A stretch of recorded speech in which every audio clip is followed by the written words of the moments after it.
Shalom sahabat RPKM yang diberkati oleh Tuhan. Puji nama Tuhan. Saya sangat senang kembali menyapa Bapak Ibu Saudara dimanapun saudara berada. Doa dan harapan saya, Bapak Ibu dan saudara sekalian dalam keadaan sehat dan diberkati oleh Tuhan. Puji nama Tuhan, kembali bersama dengan saya Pendeta Adol Pastin terputar dalam program RPKM, Renungan dan Pengajaran Kata Ros Ministry. Saya percaya melalui program ini Bapak Ibu sudah banyak yang diberkati dengan renungan firman Tuhan yang luar biasa. Karena itu selain kita untuk diberkati dan kita juga harus menjadi berkat bagi orang lain. Silakan terus bagikan renungan ini kepada yang lain sehingga lebih banyak lagi orang-orang percaya akan diberkati, dikuatkan imannya. Baik, Bapak Ibu kasih Tuhan, dalam kesempatan yang berbahagia ini, kali kita bersama-sama diberkati dengan renungan firman Tuhan dengan topik buanglah segala akar pahit. Buanglah segala akar pahit. Pembacaan firman Tuhan diambil dari Ibrani 12, ayat 12 sampai 15. Saya akan membaca khususnya ayat 15. Ayat 15 dari Ibrani 12, ayat 15 berkata demikian. Jagalah supaya jangan ada seorang pun menjauhkan diri dari kasih karunia Allah, agar jangan tumbuh akar yang pahit yang menimbulkan kerusuhan dan mencemarkan banyak orang. Sekali lagi, jagalah supaya jangan ada seorang pun menjauhkan diri dari kasih karunia Allah, agar jangan tumbuh akar pahit yang menimbulkan kerusuhan dan mencemarkan banyak orang. Puji nama Tuhan. Baik, Bapak Ibu kasih Tuhan, yang berbahagialah kita yang mendengar, membaca, serta melakukan kebenaran firman Tuhan. Hal yang penting untuk disampaikan dalam kesempatan yang baik ini, apakah kita dapat bersuka cita ketika hati kita dipenuhi oleh kepahitan? Pertanyaan ini perlu kita renungkan bersama-sama. Sekali lagi, apakah kita dapat bersuka cita ketika hati kita dipenuhi oleh kepahitan? Tentu tidak. Kepahitan itu hanya akan merusak suasana hati kita.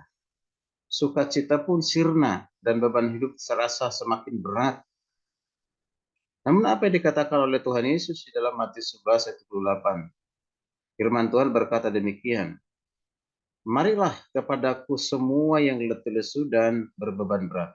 Aku akan memberikan kelegaan kepadamu.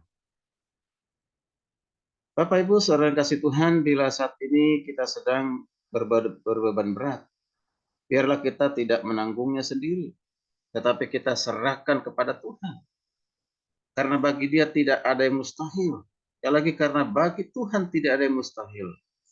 Kalau kita membiarkan diri hanyut dalam permasalahan yang ada, lalu kepahitan menguasai hati, apakah kita bisa menjadi kesaksian bagi orang sekitar kita? Tentu tidak bisa.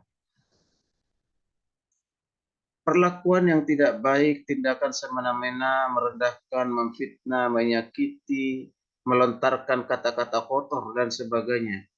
Seringkali ini menyebabkan seseorang mengalami apa? Mengalami kepahitan. Tidak adanya pengampunan atau karena adanya iri hati dalam diri kita juga menyebabkan kita makin terbelenggu oleh kepahitan. Ada juga orang yang mengalami kepahitan karena penderitaan yang dialaminya. Misalnya penderitaan sakit yang sudah sekian lama tidak kunjung sembuh. Mulai ada keluhan, berbeban berat, atau biasanya ia akan menyalahkan Tuhan, bahkan menuduh Tuhan sebagai penyebabnya. Inilah yang dikatakan oleh Naomi. Ya, Naomi kita bisa perhatikan di Rut 1 ayat 20 sampai 21 berkata demikian. Ini adalah keluhan atau ucapan yang keluar dari mulut Naomi. Dikatakan demikian, janganlah sebutkan aku Naomi, sebutkanlah aku Mara, sebab Yang Maha Kuasa telah melakukan banyak yang pahit kepadaku. Dengan tangan yang penuh aku pergi, tetapi dengan tangan yang kosong Tuhan memulangkan aku. Yang Maha Kuasa telah mendatangkan malapetaka kepadaku. Di sini Naomi mempersalahkan Tuhan. Dia katakan ketika dia pergi dengan tangan penuh, tapi pulang ke Israel dengan tangan kosong. Bukankah masih ada orang Kristen yang juga bersikap seperti itu? Mogok tidak mau ke gereja karena merasa doanya tidak dijawab oleh Tuhan. Lalu ada yang mengatakan, untuk apa saya harus berlelah-lelah melayani Tuhan? Kenyataan hidup saya juga tidak berubah. Tetap saja pas-pasan dan tidak diberkati Tuhan. Dan masih banyak lagi keluhan-keluhan yang lain. Bapak Ibu dan kasih Tuhan, kalau kita mampu menyikapi setiap masalah dengan benar, kita tidak akan masuk dalam kepahitan. Orang yang hidup dalam kepahitan mustahil dapat berdoa dengan baik. Mustahil dapat membaca Alkitab dan dia bisa mengerti dengan baik.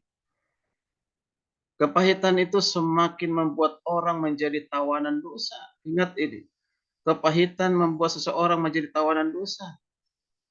Kepahitan itu identik dengan ikatan kejahatan. Karena jika kita biarkan, kita akan menjadi ketawanan dosa. Membuat kita semakin jauh dari Tuhan.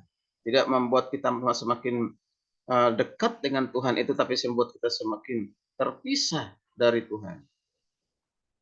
Apapun yang menyebabkan diri kita mengalami kepahitan, atau siapapun yang mengecewakan kita, mungkin itu pernah dikecewakan oleh istri, dikecewakan oleh suami, dikecewakan oleh orang tua, ya, ataupun mungkin uh, teman dekat, atau siapapun yang pernah mengecewakan kita dengan ucapannya, perkataannya, ketidaksetiaannya, membuat kita sakit hati.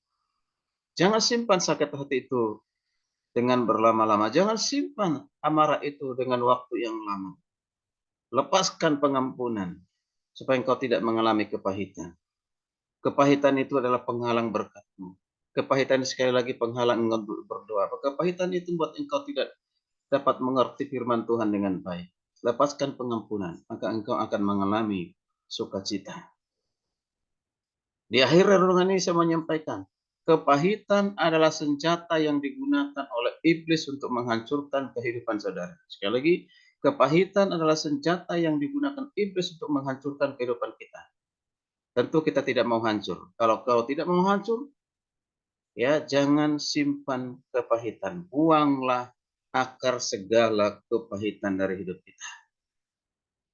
Maka saya baca satu renungan firman Tuhan menjadi penutup salah satu ini dari kitab Efesus pasal yang keempat. Saya akan baca Efesus pasal yang keempat, ayatnya yang ke-30 sampai 32. Maaf, ayat yang ke-31 saja. Ya, 31. Efesus 4:31 berkata demikian. Segala kepahitan, kegeraman, kemarahan, pertikaian, dan fitnah. Dikatakan, hendaklah dibuang dari antara kamu. Demikian pula segala kejahatan. Jadi, firman Tuhan berkata, kita harus membuang segala kepahitan, kegeraman, kemarahan, pertikaian, dan fitnah.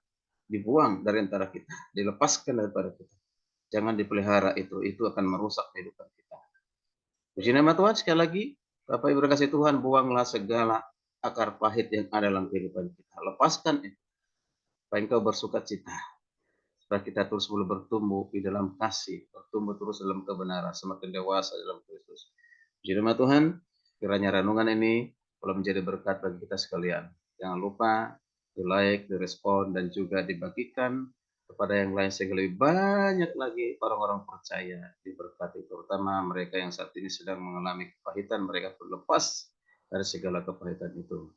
Selamat beraktivitas di dalam anugerah dan penyertaan Tuhan. Shalom, Tuhan Yesus memberkati kita sekalian. Sampai bertemu lagi di renungan berikutnya. Amin.